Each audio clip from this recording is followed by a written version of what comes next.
నమస్కారం. నేను Arogyaswamy Joseph. Secunderabad Tukaram gate police స్టేషన్లో పాస్టర్ రాజయ్య బాబు గారి పైన కంప్లైంట్ ఇవ్వడం జరిగింది. ఎందుకంటే ఆయన తరచూ హిందూ మతాలను, హిందూ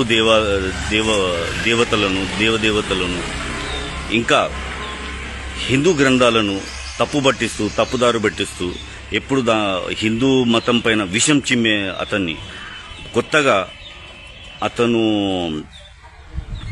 యేసు ప్రభు విగ్రహాన్ని కూడా పలగొడతా, మరియమాత విగ్రహాన్ని కూడా పలగొడతా అని చెప్పి స్టేట్మెంట్ ఇవ్వడం జరిగింది ఒక ఛానల్లో.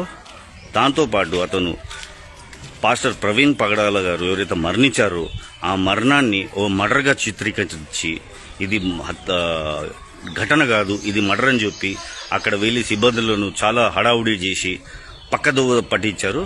అందుకే ఒక కంప్లైంట్ ఇచ్చాను. Thank you. మేము కోరుకునేది ఏంటంటే చట్టం తన పని ఖచ్చితంగా చేస్తుంది. ఇలాంటి నిందితులను శిక్షించే బాధ్యత చట్టాన్ని, అందుకోసం చట్టాన్ని ఆచరించాను. Thank you. జై హింద్.